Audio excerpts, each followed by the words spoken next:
വ്യക്തിബന്ധങ്ങളെ നല്ല രീതിയിലായിരിക്കണം നമ്മൾ സ്ഥാപിച്ചു കൊണ്ടുപോകേണ്ടത്. സുഹൃത്തുക്കളെ നമ്മൾ ധാരാളമായി സമ്പാദിക്കണം.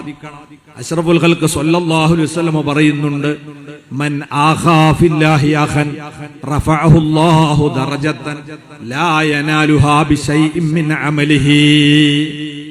ആരെങ്കിലും ഒരു കൂട്ടുകാരനെ അള്ളാഹുവിന്റെ പ്രിയം മുന്നിൽ വെച്ചുകൊണ്ട് കൂട്ടുചേർത്താൽ, ഒരു സുഹൃത്തിനെ സമ്പാദിച്ചാൽ, അവന് വേറൊരു അമല് കൊണ്ടും കിട്ടാത്ത വലിയ ഒരു നന്മ അല്ലെങ്കിൽ ഒരു നേട്ടം നാളെ പരലോകത്ത് അള്ളാഹു കൊടുക്കും. അത് വേറെ അമലുകൊണ്ടൊന്നും കിട്ടൂല. അപ്പൊ നല്ല സുഹൃത്തുക്കൾ ഉണ്ടാവണമെങ്കിൽ എന്ത് വേണം? നമ്മൾ നല്ല പെരുമാറ്റക്കാരാവണം. നല്ല രീതി സ്വഭാവമുള്ളവർക്ക് ഒരുപാട് കൂട്ടുകാരുണ്ടാവും. സ്വഭാവം മോശപ്പെട്ടവർക്കോ കൂട്ടുകാരുണ്ടാവില്ല. ചിലപ്പോൾ ആരെങ്കിലും കാണും ചിരിച്ചെങ്കിലും നമ്മളവിടെ പോയാൽ കൊഞ്ഞനും കുത്തും, ദേഷ്യായിരിക്കും നമ്മളോട്. അതേ സമയത്ത് നല്ല സ്വഭാവക്കാരാണെങ്കിൽ നമ്മളെ സ്നേഹിക്കുന്ന ഒരുപാട് ആളുണ്ടാവും. ധാരാളം കൂട്ടുകാരെ സമ്പാദിക്കുക എന്നതൊരമല. അലി ഇബ്നു അബി ത്വാലിബ് റളിയല്ലാഹു അൻഹു പറയുന്നുണ്ട്, നീ ഒരുപാട് നല്ല കൂട്ടുകാരെ സമ്പാദിച്ചോ, കാരണം അത് പരലോകത്ത് നിനക്കൊരു ഒരുക്ക് സാമഗ്രിയാണ്. ഒരു മുന്നൊരുക്കത്തിന്റെ ആവശ്യത്തിന് ഉപയോഗിക്കാൻ നീ സമ്പാദിച്ചു വെക്കുന്ന ഒരു വിഭവമാണത്. കാരണം അവിടുന്ന് പറഞ്ഞു, എല്ലാ മുഅ്മിനും സ്വർഗത്തിലെത്തിയാൽ ശഫാഅത്തിനുള്ള അധികാരം കൊടുക്കും. നല്ല മനുഷ്യരോട് സൗഹൃദം സ്ഥാപിച്ച ഏതെങ്കിലും ഒരു വ്യക്തി, അയാൾ നിർഭാഗ്യവശാൽ സ്വർഗത്ത് കടക്കാൻ പറ്റിയില്ലെങ്കിൽ, അയാൾ സൗഹൃദത്തിലേർപ്പെട്ട് സ്നേഹിച്ചു കൊണ്ട് നടന്ന സ്വർഗത്തിലെത്തിയ ഒരു മുഅ്മിന്റെ ദൃഷ്ടിയിൽ അത് പെട്ടുകഴിഞ്ഞാൽ അയാളെ ശഫാഅത്ത് കിട്ടും. അതുകൊണ്ട് ഒരുപാട് നല്ലവരുമായിട്ട് കൂട്ടുകൂടിക്കോളി എന്ന് പറയുന്നു. ഇമാം ഗസാലി റളിയല്ലാഹു അൻഹു പറഞ്ഞത് കാണാം, 3 ജാതി കൂട്ടുകാരുണ്ട്. ഒന്ന് രോഗം പോലെയുള്ള കൂട്ടുകാരാണ്, രണ്ടാമത്തേത് മരുന്ന് പോലെയുള്ള കൂട്ടുകാരാണ്, മൂന്നാമത്തേത് ഭക്ഷണം പോലെയുള്ള കൂട്ടുകാരാണ്. രോഗം പോലെയുള്ള കൂട്ടുകാരെന്ന് പറഞ്ഞാൽ ആരാ? എല്ലാ ദുസ്വഭാവവും അയാളെ ജീവിതത്തിലുണ്ട്. അങ്ങനത്തെ ആൾക്കാരാണ്. കൊറോണ വരുമ്പോ നമ്മളൊക്കെ ഓടി ഒളിച്ചല്ലോ. ഇതുപോലെ രോഗം പോലെയുള്ള കൂട്ടുകാരിൽ നിന്ന് നമ്മൾ എന്ത് ചെയ്യണം? മാറി നിൽക്കണം. അവരുമായി അടുക്കാൻ പാടില്ല. അടുത്താൽ നമ്മളും രോഗികളാവും. രോഗമുള്ള ആളടുത്തേക്ക് ആരെ അടുക്കാൻ പാടുള്ളൂ? അവരെ ചികിത്സിക്കാൻ വിവരമുള്ള ഡോക്ടർമാരെ ആ രോഗികളോട് അടുക്കാൻ പാടുള്ളൂ. ഇതുപോലെ ആത്മീയമായി രോഗം ബാധിച്ചവരോട് അടുക്കാൻ ആർക്കേ പറ്റൂ? അവരെ ചികിത്സിക്കാൻ കഴിവുള്ള ആത്മീയ ഡോക്ടർമാർക്കേ പറ്റൂ. അല്ലാത്ത സാധാരണക്കാരൻ രോഗികളായ അഥവാ ദുസ്വഭാവികളായ ആളുകളോട് സൗഹൃദത്തിന് പോയാൽ ചാരിയത് മണക്കും. നമ്മൾ അറിയാതെ ആ ദുശ്ശീലങ്ങളൊക്കെ നമ്മളിലേക്ക് പകർന്നു വരും. അതുകൊണ്ടാണ് നബി സല്ലല്ലാഹു അലൈഹി വസല്ലം തങ്ങൾ പറഞ്ഞത്, അൽ മർഉ അലാ ദീനി ഖലീലിഹി ഫൽയൻദുർ അഹദുക്കും മൻ യുഖാലിലു. ഏതൊരു മനുഷ്യനും തന്റെ കൂട്ടുകാരന്റെ സംസ്കാരത്തിലായിരിക്കും. ആരോടാണ് നിങ്ങൾ കൂട്ടുചേരുന്നതെന്ന് നന്നായി ശ്രദ്ധിച്ചോളണം. അവന്റെ ദുസ്വഭാവം നിങ്ങളിലേക്ക് പകർന്നു വരും.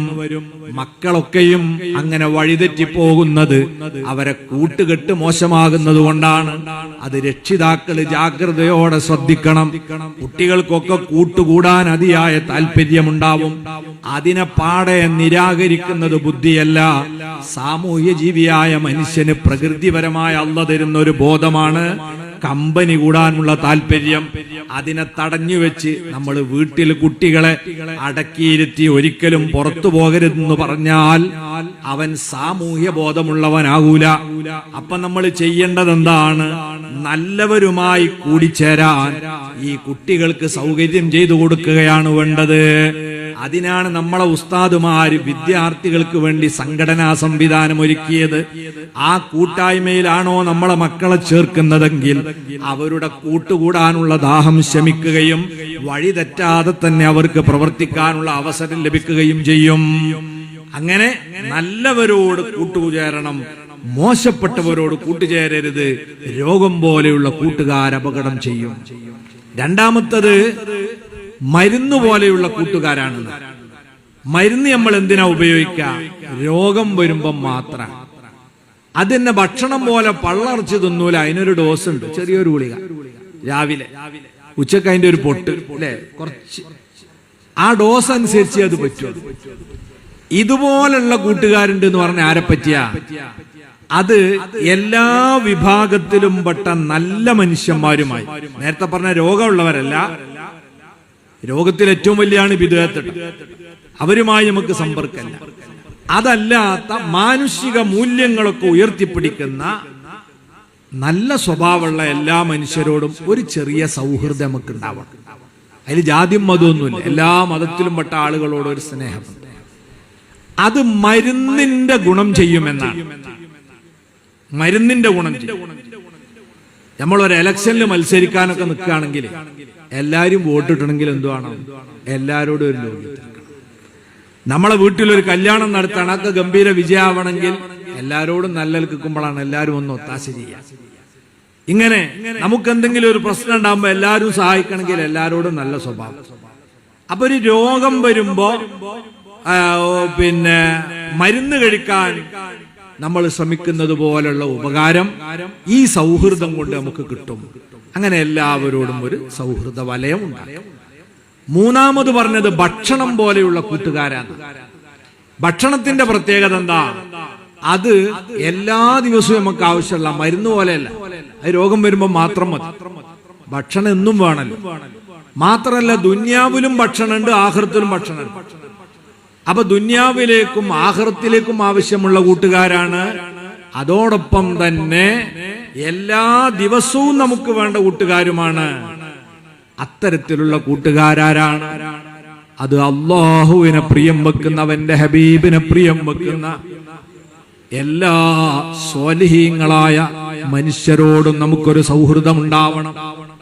നല്ല നല്ല മനുഷ്യന്മാരോട് സൗഹൃദപ്പെടുക, നല്ല ബന്ധങ്ങളെ സ്ഥാപിക്കുക. അത് നമുക്ക് വലിയ ഉപകാരം ചെയ്യും. അഷ്റഫുൽ ഖൽഖ് സ്വല്ലല്ലാഹു അലൈഹി വസല്ലം നിങ്ങൾ പറഞ്ഞത് കാണാം, ഇദാ ഇന്ന ഹൗലൽ അർശി മനാബിറ. നാളെ സ്വർഗലോകത്തെ അർശിന്റെ താഴെ കുറെ സ്റ്റേജുകൾ അല്ലാഹു ഒരുക്കി വെച്ചിട്ടുണ്ട്. അലൈഹാ ഖൗമുൻ ലിബാസുഹും നൂർ. ആ സ്റ്റേജിൽ കുറെ ആളുകൾ ഉപവിഷ്ടരായിട്ടുണ്ടാകും. അതിൽ അതാ കുറെ ആളുകൾ ഇരിക്കുമ്പം അവരെ മുഖങ്ങളിൽ നിന്ന് പ്രകാശം കത്തിലെങ്കുകയാണ്, അവരെ വസ്ത്രങ്ങളൊക്കെ മിന്നിത്തിളങ്ങുകയാണ്. എന്നിട്ട് അവിടുന്ന് പറഞ്ഞു, ലൈസൂബി അംബിയാ വലാ ശുഹദാ. അവരമ്പിയാക്കളല്ല, രക്തസാക്ഷികളല്ല, കേവലം സാധാരണക്കാരായ മുഅ്മിനീങ്ങൾ തന്നെയാണെങ്കിലും യഗ്ബിതുഹുമുൽ അംബിയാഉ വശുഹദാ. അമ്പിയാക്കളും രക്തസാക്ഷികളുമൊക്കെ ആ പദവിയിൽ ഞാനായിരുന്നുവെങ്കിൽ എന്ന് മോഹിച്ചു പോകുമത്രേ. അസൂയാർഹമായ പദവിയാണ്. കാരണം സ്വർഗത്തിന്റെ ഏത് കോണിലിരിക്കുന്നവരും ആ സ്റ്റേജിലിരിക്കുന്നവരെ നോക്കിക്കാണുകയാണ്. ഇത്രയും നബിതങ്ങൾ പറഞ്ഞപ്പം സ്വഹാബത്ത് ആവശ്യപ്പെട്ടു, സിഫ്ഹും ലനാ യാ റസൂലല്ലാഹ്, അല്ലാഹുവിന്റെ ഹബീബേ അവരാരാണെന്ന് പറയാമോ? ഉടനെ അവിടുന്ന് പറഞ്ഞു, ഹുമുൽ മുതഹാബ്ബൂന ഫില്ലാഹ് വൽ മുതജാലിസൂന ഫില്ലാഹ് വൽ മുതസാബിറൂന ഫില്ലാഹ്. അവരാരാണെന്നറിയുമോ? അവര് അല്ലാഹുവിന്റെ കാര്യത്തിൽ പരസ്പരം സ്നേഹിക്കുന്ന കൂട്ടുകാരാണ്. അൽ മുതഹാബ്ബൂന ഫില്ലാഹ്, പടച്ചോന്റെ പേരിൽ സ്നേഹിക്കുന്നവരാണ്. നമ്മളവേലത്തെ സാദാത്യങ്ങളെ ഉറൂസുമായി ബന്ധപ്പെട്ട് ഇവിടെ വരുന്നതും സിയാറത്ത് ചെയ്യുന്നതൊക്കെ എന്തുകൊണ്ടാ? സാദാത്തുക്കളോട്, നബി കുടുംബത്തോടുള്ള മഹബത്താണെങ്കിൽ ആ അമല് നാളെ ഈ സദസ്സിലല്ല, നമുക്ക് ഇടം തരുന്നത് അർശിന്റെ താഴെയുള്ള സ്റ്റേജിലാണ്. ആ വിധത്തിൽ അല്ലാഹു നമ്മളിൽ നിന്ന് കബൂൽ ചെയ്യുമാറാകട്ടെ. പിന്നെ അവിടുന്ന് പറഞ്ഞു, അൽ മുത്തജാലിസൂന ഫില്ലാഹ്, പടച്ചവന്റെ പൊരുത്തം ആഗ്രഹിച്ച് ഒരുമിച്ചിരിക്കുന്നവർക്കാണ് ആ സ്റ്റേജ് കൊടുക്കുന്നത്. ഈ ഇരുത്തവും ആ കൂട്ടത്തിൽ അല്ലാഹു പെടുത്തി തരട്ടെ. മൂന്നാമത് പറഞ്ഞു, വൽ മുത്തസാബിറൂന ഫില്ലാഹ്, പടച്ചോന്റെ പൊരുത്തം ആഗ്രഹിച്ച് പരസ്പരം സന്ദർശനം നടത്തുന്നവരാണ്. സുഖല്ലാന്ന് കേട്ടാ കാണാൻ പോകുമ്പോഴേ പോയില്ലേ മനുഷ്യന്മാരും അറിയില്ലേ ഈനല്ല പടച്ചോന്റെ പൊരുത്തത്തിന് വേണ്ടി പോണം. ഇപ്പൊ എല്ലാം അങ്ങനെ ആൾക്കാർ പറയില്ല. മരിച്ചോടത്ത് പാഞ്ഞു ചെല്ലണം എന്തിനാന്നറിയോ? പിന്നെ സംഭാവനക്ക് പോകാൻ. അതാകരുത്. നമ്മൾ അള്ളാഹുവിന്റെ പ്രീതി ആഗ്രഹിച്ചാണ് വേണ്ടത്. നമ്മളെ നിയ്യത്ത് നന്നാവണം. പടച്ചോന്റെ പൊരുത്തത്തിന് വേണ്ടിയാണോ രോഗികളെ കാണാൻ പോണത്, മരണപ്പെട്ടവരെ സിയാറത്തിന് പോണത്, മരിച്ച വീട്ടിൽ താസിയത്തിന് പോണത്? ഇതൊക്കെ അള്ളാഹിന്റെ പൊരുത്തത്തിന് വേണ്ടി ചെയ്താൽ ആ മഹബത്തിന് അള്ളാഹു നാളെ പരലോകത്ത് തരുന്നത് സ്വർഗത്തിൽ ഏറ്റവും ഉന്നതമായ പദവിയാണ്. അപ്പൊ നല്ലവരായ കുറെ ആളുകളോടുള്ള നല്ല മഹബത്ത്, ആ സൗഹൃദം നമ്മൾ ഉണ്ടാക്കിയെടുക്കണം. മുത്തുനബി പറഞ്ഞതായി വീണ്ടും കാണാം, സബഅത്തുൻ യുളില്ലുഹുമുല്ലാഹു യൗമ ലാ ളില്ല ഇല്ലാ ളില്ലുഹു.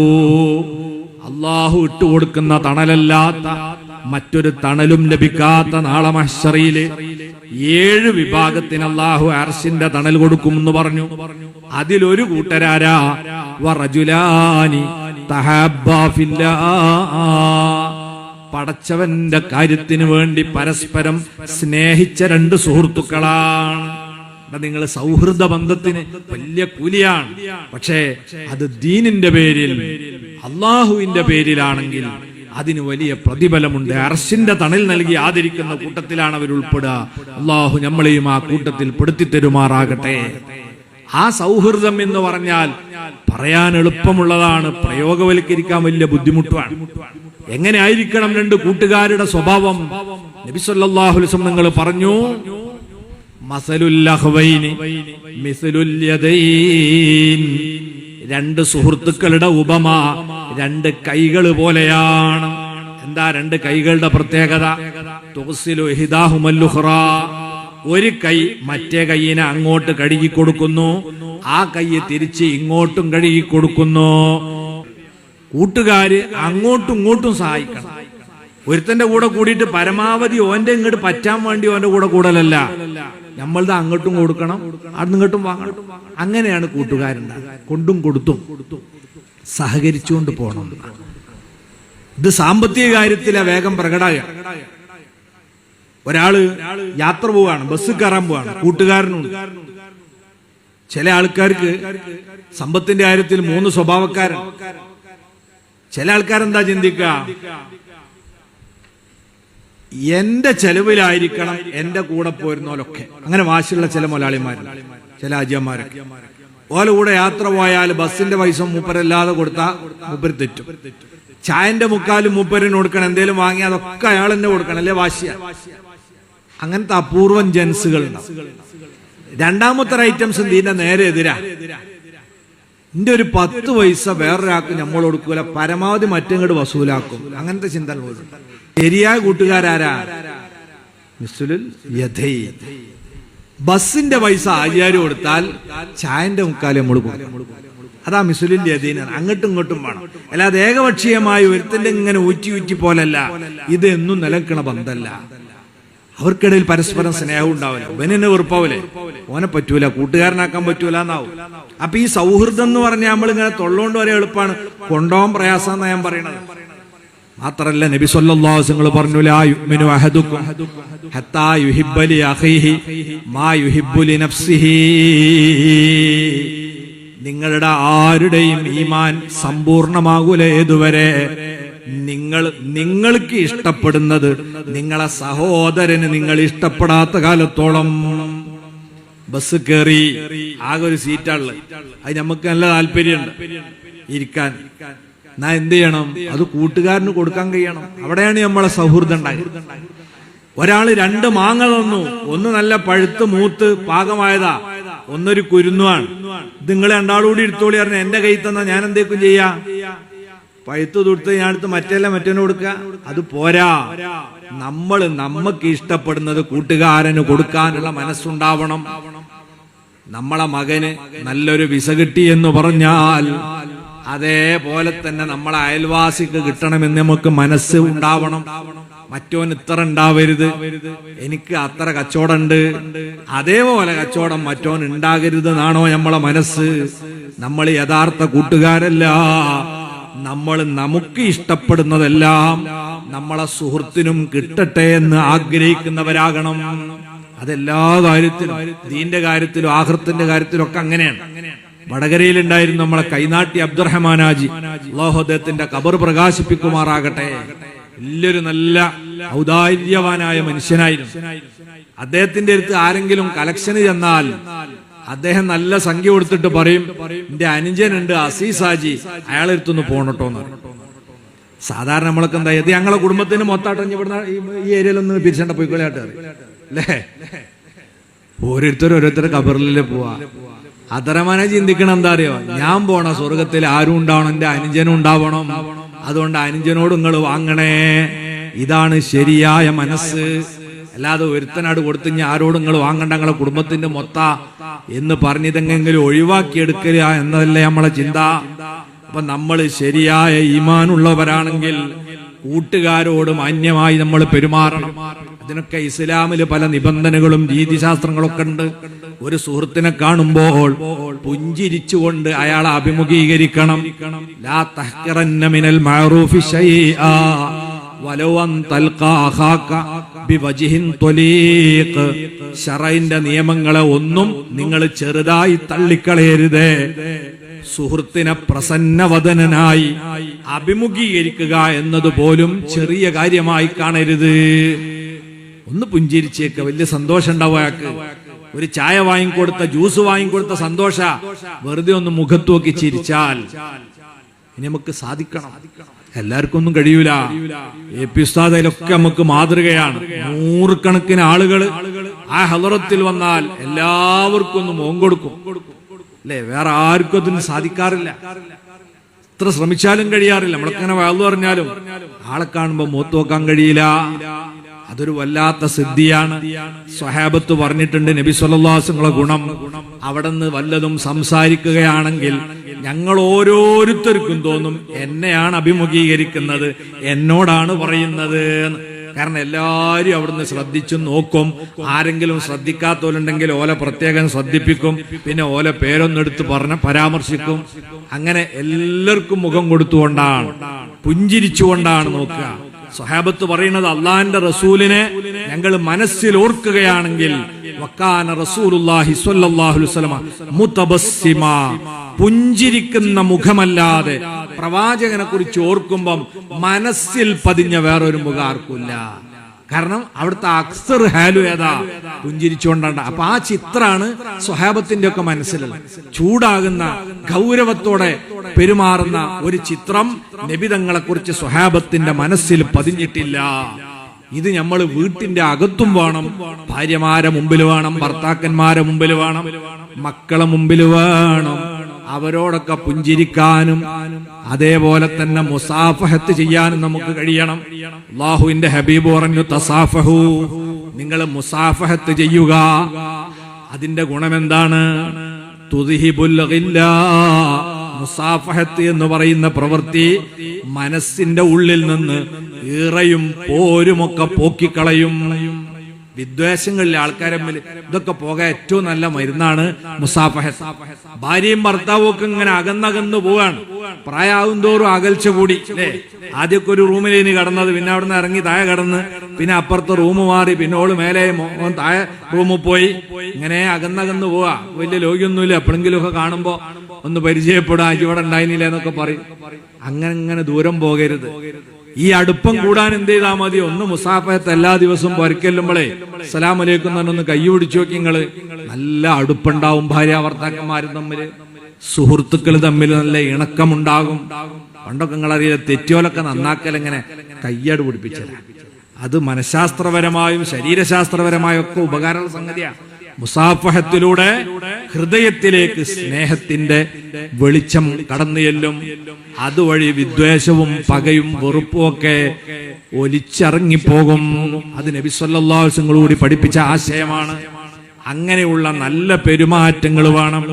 നമ്മളെ സംസാരം അതൊരാളെയും വേദനിപ്പിക്കുന്ന വാക്കുകളാകരുത്.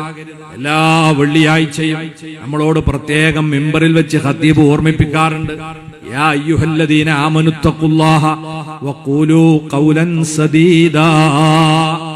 ഓ ഓ മുഅ്മിനീങ്ങളെ, നിങ്ങൾ അള്ളാഹുവിന്റെ വിധിവിലക്കുകളൊക്കെ മാനിച്ച് ജീവിക്കണം.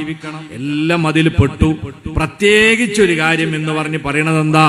വഖൂലു ഖൗലൻ സദീദാ, നിങ്ങൾ നേരെ ചൊവ്വയുള്ള വർത്തമാനം മാത്രം പറയണം. വളച്ചു കെട്ടരുത്, കോട്ടിമാട്ടരുത്, കുത്തിപ്പറയരുത്, ഒരാളെ വേദനിപ്പിക്കുന്ന മുറിവേൽപ്പിക്കുന്ന വാക്ക് ഉപയോഗിക്കരുത്. നേരെ ചൊവ്വയുള്ള വർത്തമാനം പറഞ്ഞാൽ യുസ്ലിഹ് ലക്കും അഅ്മാലക്കും, നിങ്ങളെ പ്രവർത്തനങ്ങളും പെരുമാറ്റവും അല്ലാഹു നന്നാക്കി തരും. മാത്രമല്ല വയഗ്ഫിർ ലക്കും ദുനൂബക്കും, നിങ്ങളെ പാപങ്ങളെ അല്ലാഹു പുറത്തു തരികയും ചെയ്യും. എല്ലാ വെള്ളിയാഴ്ച നമ്മൾ കേൾപ്പിക്കണ. നമുക്ക് സുഖം എന്താണെന്നറിയങ്ങൾ ഒരാളെ കുത്തി പറയണേന് അതിനെന്താണ് ഒരു സമാധാനം അറിയാം അല്ലെ? 4 ആള് കൂടി ഓർത്തുനിന്ന് ഒരുത്തനെ അങ്ങോട്ട് വഷളാക്കാൻ കിട്ടിയാല് അയിമ കേറി സൈക്കിൾ എടുത്തിട്ട് ഒന്നുകൂടി അവിടെ പോയാൽ, വീണോടുത്തിട്ട് ഒരു ചവിട്ടൂടി അവിടെ ചവിട്ടിയാൽ എന്തൊരു റാഹത്താണ്. അങ്ങനെ ചെയ്യരുത്. ഒരാളെയും കുത്തി പറയാൻ കിട്ടുന്ന ചാൻസ് ഉപയോഗിക്കരുത്. പരിഹസിക്കാൻ കിട്ടുന്ന അവസരം നമ്മൾ ഉപയോഗിക്കരുത്.